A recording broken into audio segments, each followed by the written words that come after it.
এমন কি বিষয় আছে আমার মধ্যে যে জিনিসগুলো তোমার মনে হয় যেটা তোমাকে ইরিটেট করে? প্রতিদিনের জীবন থেকে যদি বলি, সাপোজ ফর এক্সাম্পল তুমি আমাকে কোনো একটা কাজ করতে বললে, আমি শুনলাম অ্যান্ড আমি করব, আমি আমার টাইম মতো করব, বাট তোমার বক্তব্য হচ্ছে তোমার যখন তুমি বলছো তোমার তখনই ওটা করা দরকার। আচ্ছা, সাথের সাথে স্মৃতির আলাপন আড্ডা হবে একসাথে। Spill that chai, spill that chai, spill that chai.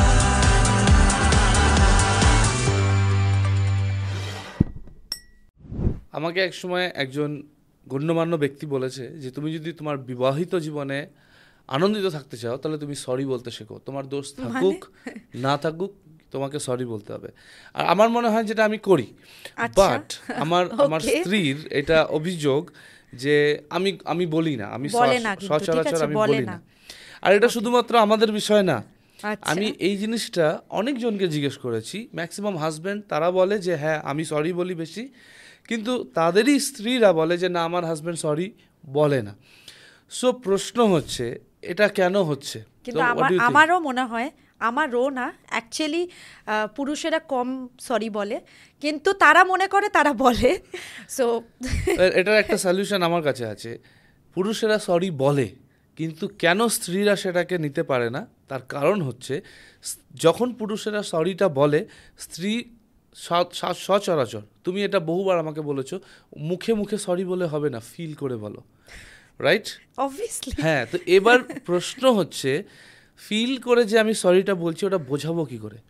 ওটা বাই অ্যাকশন, তো বাই অ্যাকশনটা কোথা থেকে আসবে? মানুষ সরি বলছে। সো এনিওয়ে, এটা একটা অন্য টপিকে চলে যাবো আমরা এখন, let's not go there. But আমাকে আজকে তুমি বলো যে এমন কি বিষয় আছে আমার মধ্যে যে জিনিসগুলো তোমার মনে হয় যেটা তোমাকে ইরিটেট করে? এই যে এইমাত্র যেটা ও করলো, সরি বলে না অথচ বলছে সরি বলি।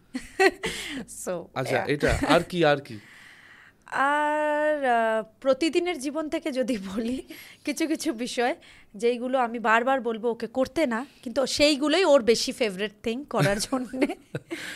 সো ইয়েস, আমারও এমন কিছু বিষয় রয়েছে যেগুলো আমার একটু অ্যানয় করে তোমার বিষয়। যে সাপোজ ফর এক্সাম্পল তুমি আমাকে কোনো একটা কাজ করতে বললে, আমি শুনলাম অ্যান্ড আমি করব, আমি কিছু একটা করছি, আই নো কি ওকে আমাকে এই জিনিসটা করতে হবে, আমি আমার টাইম মতো করব, আমি করব, বাট তোমার বক্তব্য হচ্ছে তোমার যখন তুমি বলছো তোমার তখনই ওটা করা দরকার। আচ্ছা, এন্ড তুমি না, সব ওর সময় অ্যাকচুয়ালি ব্যাপারটা হচ্ছে একটা বসন্ত এসে আরেকটা বসন্ত আসবে, তারপরেও করবে আর আমাকে ওয়েট করতে হবে। এটা এরকম না, এটা হচ্ছে তুমি সাপোজ কোনো একটা কিছু করতে বললে, আই নো কি আমাকে ওটা করতে হবে, বাট আমি একটা পার্টিকুলার টাইমে করব, বাট তোমার বক্তব্য এটা যে আমি এই জিনিসটা এখন বলেছি, আমার এটা এখনই দরকার, তোমাকে এখনই করতে হবে তুমি। অ্যান্ড আরেকটা বিষয়, আমি কখনো যদি সোফাতে বা চেয়ারে বা বেডে একটু রিল্যাক্স করছি, এই জিনিসটা দেখে তোমার ইরিটেশন হয়? না, আমার কথা হচ্ছে কোনো কাজ, কোনো মানুষ এতগুলো কাজ ফেলে পেন্ডিং রেখে কি করে রিল্যাক্স করতে পারে, আমি এটাই অবাক হয়ে যাই। আর তখনই আমি ইরিটেট হই। সেই বাড়ি হচ্ছে রিল্যাক্সেশনের জায়গা, আচ্ছা, আমি করব যে কাজ আছে আমি আমার টাইম মতো করব। এনিওয়ে, ওটা অন্য আমরা একটু অন্য জায়গাতে চলে যাচ্ছে। বাই দ্য ওয়ে, আপনাদের প্রত্যেককে ওয়েলকাম জানাই আমাদের এই নতুন এপিসোডে স্পিল দ্য চার। আপনারা বুঝতেই পারছেন শুরু থেকে দেখছেন এই ভিডিওকে যে আমরা একটু কনফ্লিক্টের মধ্যে যাচ্ছি, এবং আজকে আমরা এই ভিডিওতে দেখব যে আজকের দিনের যুবক যুবতীরা বেসিক্যালি কি বিষয়ে কনফ্লিক্টকে বা কি ধরনের তর্ক বিতর্ককে তারা ফেস করে। একদম। সো আমাদের সাথে আজকে একজন স্পেশাল গেস্ট রয়েছেন যিনি ইউথদের মধ্যে কাজ করতে ভালোবাসেন, ইউথদেরকে ভালোবাসেন। আসুন আমরা তার সাথে কানেক্ট হই, তিনি আমাদের সাথেই রয়েছে। Hello Subhash da, how are you? Oh, thank you. I am fine. How are you? আমরাও খুব ভালো আছি এবং আপনাকে আজকে আমাদের সাথে পেয়ে খুব খুব ভালো লাগছে।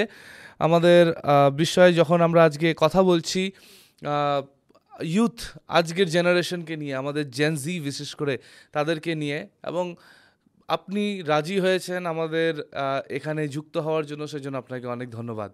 ধন্যবাদ আমাকে আমন্ত্রণ করার জন্য। ডেফিনেটলি। আমি যেভাবে দেখেছি যে আপনি অনেক বেশি সময় কাটান ইউথদের সাথে, বিশেষ করে জেনজিদের সাথে। সো আমার একটা প্রশ্ন আপনার কাছে, যে আপনি কি মনে করেন আজকের সময়ে জেনজিরা অনেক বেশি তারা কনফ্লিক্টের মধ্যে পড়ে তার পিতামাতার সাথে, তাদের বিভিন্ন এরিয়াতে তাদের হৃদয়ে অনেক বেশি প্রশ্ন আসে। কি কি কারণে এই কনফ্লিক্টগুলো হয়? আপনার কি মনে হয়? আপনার একটু ওপিনিয়ন আমরা জানতে চাই। এটা খুব সুবর্ণ সুযোগ, যেটা হচ্ছে জেনজি যারা আছে তাদের সাথে কাজ করা। আর এটা আমি যখন ওদের সাথে কাজ করি বুঝতে পাই কতটা জেনারেশনাল গ্যাপ আমার এবং জেনজি জেনারেশনের মধ্যে রয়েছে। আমি যদি চিন্তা করি আমার সময়, আমার ইউথ টাইমে আমার সময়, তখন আমি বুঝতে পারি কি এখনকার যে জেনজি জেনারেশন আছে তাদের লাইফে অনেক কিছু কনফ্লিক্ট রয়েছে। আর এই কনফ্লিক্ট গুলো প্রথম যদি আমি দেখতে চাই, ওরা যে কোনো বিষয়ে সংঘর্ষ করছে, কনফ্লিক্ট হচ্ছে, ওরা সোশ্যাল মিডিয়াতে প্রথমে ওরা নিজেদেরকে প্রকাশ করে। সো আজকালকার যে জেনারেশন আছে, জেনজি জেনারেশন, ওদেরকে যদি আমরা দেখতে চাই, তা দেখতে পাবো ওরা যদি ওদেরকে আমরা ফলো করতে চাই, বুঝতে পারবো ওদের লাইফে তখনই যখন আমরা ওদের সোশ্যাল মিডিয়াকে আমরা ফলো করবো। এন্ড সোশ্যাল মিডিয়া যদি একজন ব্যক্তি কে আমরা যদি দেখি, তখন বুঝতে পারবো কি ওই ছেলের বা ওই মেয়ের জীবনে কি কি চলছে অ্যাকচুয়ালি। এখনকার জেনারেশন কি আছে, ওরা নিজেদেরকে প্রকাশ করছে তাদের কনফ্লিক্ট গুলো সোশ্যাল মিডিয়াতে। অ্যান্ড আরেকটা কনফ্লিক্ট যেটা হচ্ছে কি, ওরা নিজেদের মধ্যেই সংঘর্ষ করতে থাকে। ওটা যেমন আমরা যদি দেখি আমাদের টাইমে, আমাদের লাইফেও সংঘর্ষ ছিল, কিন্তু ওই সংঘর্ষগুলো আলাদা। বাট এখনকার যে সংঘর্ষ, মোস্ট অফ দ্য জেনারেশন মানে জেনজি জেনারেশন, ওরা সংঘর্ষ করছে ওই যে নিজেদের লাইফকে বেঁচে থাকার জন্য। কারণ এখনকার যে জেনজি জেনারেশনকে দেখতে পাচ্ছি, তাদের লাইফে অনেক বেশি অ্যাংজাইটি কাজ করে, ডিপ্রেশন কাজ করে। ওরা তারপর হচ্ছে নিজেদেরকে প্রকাশ করতে চায়, ওটা ওখানে ওরা সংঘর্ষ করে, ওরা পারে না। তো এই বিষয়টা রয়েছে। অ্যান্ড প্যারেন্টসদের অবশ্যই যদি আমি দেখি, তো ওদের মানে যেহেতু জেনারেশন প্রচুর গ্যাপ আছে, প্যারেন্টসরা ওদের অনুসারে জেনজি জেনারেশনকে চালাতে চায়। কিন্তু জেনজি জেনারেশন যদি ওরা নিজেদেরকে শাসন করতে ভালোবাসে, অন্যের শাসন, যদিও বা বাবা মা করছে, কিন্তু তবুও তারা অনেক সময় পছন্দ করে না। এই বিষয়গুলো আমি ফোকাস দেখেছি। রাইট। একটা বিষয় হয় কি, যারা আমাদের ইউথ ভাই বোনেরা রয়েছে, তারা তাদের প্রাইভেসির মধ্যে একটা থাকার চেষ্টা করে। তারা পছন্দ করে না যে বাবা মা তাদের সব বিষয়ের মধ্যে ইন্টারফেয়ার করবে। আবার বাবা মা তারা তার বাচ্চাকে নিয়ে কনসার্ন থাকে যে এই আমার বাচ্চা এত বেশি টেকনোলজিতে ইনভলভ হচ্ছে, এত বেশি বিভিন্ন জায়গায় ইনভলভ হচ্ছে, ও যদি স্পয়েল হয়ে যায়, ও যদি কোনো ভুল জিনিস নিয়ে নেয়। তো বাবা মার একটা চেষ্টা থাকে তার বাচ্চার একটা বাউন্ডারি সেট করার জন্য, কিন্তু অ্যাট দ্য সেম টাইম এই বাচ্চাও চায় না যে আমার বাবা মা আমার সব বিষয়ে, কি বলবো ওটাকে, বলে না যে সব বিষয়ে দখল দেওয়া। এই একটা কনসেপ্ট কোথাও না কোথাও ইউথের মধ্যেও চলে। তো কি মনে হয় আপনার, কি এটা একটা কনফ্লিক্ট সৃষ্টি করে বাবা মায়ের সাথে ইউথদের? হ্যাঁ, নিশ্চয়ই। যেমন বাবা মাদের পার্সপেক্টিভ যেটা থাকে, চিন্তাধারা যেটা থাকে, অবশ্যই তারা তাদের ছেলে মেয়েদের জন্য ভালোই চিন্তা করে। কিন্তু যেহেতু জেনারেশনাল একটা গ্যাপ আছে, ওরা বুঝতে পারে না কি অ্যাকচুয়ালি ওই ইউথরা কি চাইছে অ্যাকচুয়ালি। এন্ড সেই জন্য ওরা বুঝে উঠতে পারে না। ওরা ওনাদের মতো করে ওনাদেরকে শাসন করতে চায় বা বুঝাতে চায়। কিন্তু আমাদের যে ইউথ ভাই বোনেরা রয়েছে, তারা কিন্তু এই বিষয়টাকে নিতে পারে না, বিকজ মাইন্ড সেট আপ আলাদা আছে। আর যেটা হচ্ছে কি, ওরা যখন মানে বাবা মারা যখন দেখছে কি ও আমার ছেলে মেয়েরা অনেক বেশি ফোনে আছে বা ল্যাপটপে আছে বা কোনো গ্যাজেটে আছে, ওরাও চিন্তা করছে কি ইয়েস, যেভাবে আপনি বললেন কি তারা স্পয়েল হচ্ছে। ইয়েস, সোশ্যাল মিডিয়া যেমন আমাদের জন্য একটা বেনিফিট, এবং সাথে সাথে আমাদের জন্য প্রত্যেকটা বিষয়ে নেগেটিভ অ্যান্ড পজিটিভ দুটোই আছে। কিন্তু আপনি যদি জেনজি যে ইউথরা রয়েছে তাদের সাথে যদি আপনি ডিল করতে যদি আমরা চাই, তাদেরকে আমরা যদি ওদের অ্যাঙ্গেলের কথা না বলি, ওরা বুঝতে আমাদেরকে পারবে না। নিতে চায় না, নেয় না। ওখানে তখন ওরা অ্যাভয়েড করতে থাকে, ইগনোর করতে থাকে, শুনবে না কথা। তো এই বিষয়গুলো রয়েছে। আর আরেকটা বিষয় যে আমরা সবাই সাউথ এশিয়ান একটা কালচার আমাদের মধ্যে রয়েছে, এবং আজকালকার জেনারেশন যদি আমরা দেখি, তারা খুব বেশি কি বলবো মডার্ন বিষয়গুলোকে তারা ক্যাপচার করার চেষ্টা করছে। এবার বাবা মায়ের পার্সপেক্টিভে কিছু কালচারাল এঙ্গেজমেন্টের মধ্যে তারা চেষ্টা করে তার বাচ্চাদেরকে রাখার জন্য, কিন্তু কোথাও না কোথাও বাচ্চারা হয়তো সেটার মধ্যে ইনভলভ হতে অতটা চায় না। তো এই বিষয়টাকে মেনটেন করাতেও কিন্তু একটা কনফ্লিক্ট কি মনে হয় কি না, স্বাভাবিক কি না? What do you think? হ্যাঁ, নিশ্চয়ই হয়। কনফ্লিক্ট হয়। যেমন আমি রিলেশনশিপের ক্ষেত্রে বলি, ইয়াং ছেলেমেয়েরা মতলব ওরা রিলেশনশিপ খুব পছন্দ করে, অ্যান্ড বাবা মারা রিলেশনশিপটা পছন্দ করে, কিন্তু বাবা মারা চিন্তা করে যে একটা লিমিট পর্যন্ত থাকলে রিলেশনশিপটা ভালো। ইয়েস, ওদের চিন্তাধারা খুব ভালো, এবং সাথে সাথে আমাদের যে ইউথ ভাই বোনেরা রয়েছে তাদেরকে যদি আমরা প্রশ্ন করি রিলেশনশিপ মানে কি, তারা আগেই চলে যাবে রিলেশনশিপ মানে হচ্ছে রোম্যান্স। রাইট। ইয়েস, রোম্যান্স খুব ভালো, রোম্যান্স খুব ভালো, রোমান্টিক হওয়া, রোম্যান্স করা, এগুলো খুব ভালো বিষয়, কিন্তু ওনাদেরকে বোঝানো এই বিষয়টা আমাদেরকে ওনাদের ল্যাঙ্গুয়েজে বোঝাতে হবে, অ্যান্ড ওই ল্যাঙ্গুয়েজটা বাবা মারা বুঝতে পারে না, এই জন্য অনেক সময় কনফ্লিক্টটাও হয়, এবং কালচারাল ওয়াইজও ইফেক্টটা পড়ে। যেমন এখন আমাদের কালচারাল যদি আমরা দেখি, মানে দিন প্রতিদিন আমাদের কালচার কিন্তু চেঞ্জ Yes. হচ্ছে, পরিবর্তন Yes. হচ্ছে। আমরা মানে পাশ্চাত্য দেশের কালচারের মধ্যে আস্তে আস্তে আস্তে আস্তে করে কিন্তু প্রবেশ করে গিয়েছে Yes. অলরেডি। সো আমরা হয়তো আগে এই বিষয়গুলো শুনতাম, ওই দেশে ওরকম হচ্ছে, ওইখানে ওরকম হচ্ছে, কিন্তু এখন যদি দেখি আমাদের প্রতিবেশীতেই মানে আমাদের আশেপাশেই হচ্ছে, প্রতিবেশীর মধ্যেই হচ্ছে, সেই বিষয়টা রয়েছে, কালচার এফেক্টও রয়েছে। Alright, thank you so much আপনার ওপিনিয়নকে দেওয়ার জন্য। লাস্ট বিষয় আমি জাস্ট আপনার কাছে জিজ্ঞেস করতে চাই যে আপনি আমাদের জেনজিদের জন্য কি টিপস দিতে চান, কি আপনি আপনার তরফ থেকে অ্যাডভাইস দিতে চান তাদেরকে, যে কিভাবে তারা এই কনফ্লিক্টের মধ্যে থেকে নিজেদেরকে কি বলবো সুন্দরভাবে ধরে রাখতে পারবে এবং এখান থেকে বেরিয়ে আসতে পারবে? আমি আমার ইউথ ভাই বোনদেরকে বলতে চাই, তোমাদের লাইফেও কনফ্লিক্ট আছে, আমাদের লাইফেও ছিল। হ্যাঁ, অবশ্যই কনফ্লিক্ট আলাদা আলাদা, চিন্তাধারা আলাদা আলাদা, কিন্তু যে বিষয়টা হচ্ছে কি, আমরা প্রত্যেকেই আমাদেরকে এগিয়ে যেতে হবে, অ্যান্ড থেমে থাকলে হবে না। তাই জন্য লাইফে আপনি যদি কোনো কিছু সম্মুখীন হচ্ছেন, সেখানে জায়গাটা আপনি শান্ত থাকুন, এবং প্রথম হচ্ছে শান্ত থাকুন, দ্বিতীয় হচ্ছে যে লক্ষ্যে আপনি পৌঁছাতে চান, যে গোলটাতে আপনি পৌঁছাতে চান, সেইখানে যে পৌঁছানোর জন্য যথাসাধ্য চেষ্টা করো, অ্যান্ড অবশ্যই দেখবে পুরো কি বলবো পুরো বিষয়টা তোমার হাতে চলে এসেছে। So this is my suggestion আমার ইউথ ভাই বোনদের জন্য, শান্ত থাকো, দেন লক্ষ্যে পৌঁছানোর জন্য আপ্রাণ চেষ্টা করুন, দেখবে একটা সময় পৌঁছে গেছে।